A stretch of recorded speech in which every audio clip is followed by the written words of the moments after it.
if you watch this video from start to finish, it's going to change your life. This video is going to change somebody's life. I guarantee it. I'm going to start with a question. What if God has millions of clients for you, millions of customers for you, and you haven't even started the business? I'll let that one sit for a second, bro. Because when he revealed this to me, I felt so convicted. Like, I've been asking God for miracles. I've been asking God for blessings to just show up on my doorstep, I guess. But I realized, why do I feel like I deserve to ask God for anything when I haven't put any systems in place for someone to sow a seed into my life? Do you understand what I'm saying? Like, what do you want God to bless when you haven't given him anything to bless? You know, you haven't given him a business to bless. You haven't given him a book to bless, a brand to bless.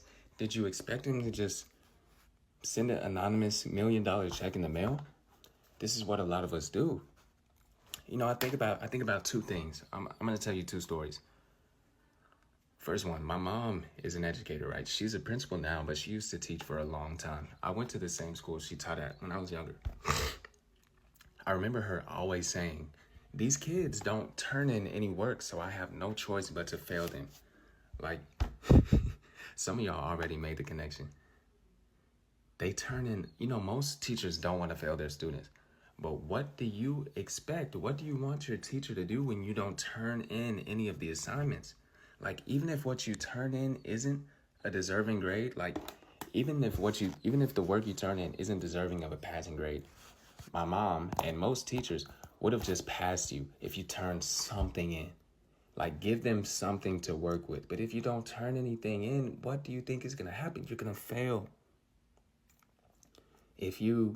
Then I also think about, you know, Simon, Peter, when Jesus is telling him to cast his net. And at first he's hesitant because they've been struggling. He was a fisherman, right? They've been struggling to catch fish.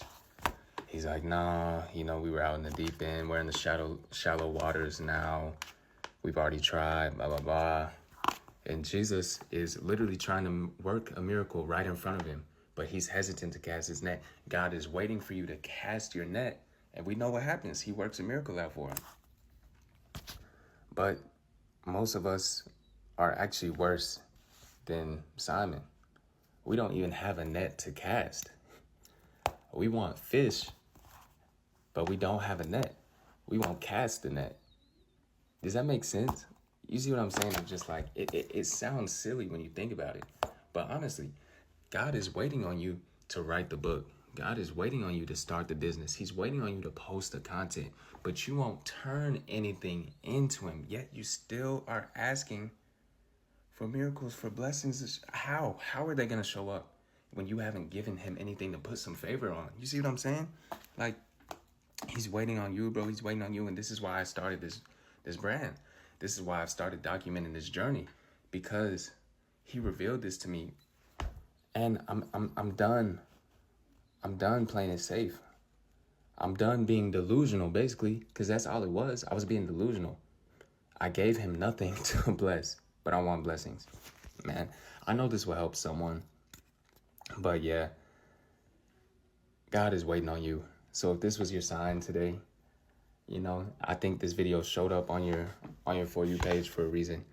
God is waiting on you. He wants to work a miracle, but you got to give him something, like some way of making it happen. Anyways, my name is Zach. This is Net Worth. If you want to follow my journey of building a $30 million brand in 1 year, drop a follow. Or if you just want to grow with me in the process, log in with me. Link for my Patreon is in my bio too. But yeah, y'all have a blessed day, man. I hope this helps someone.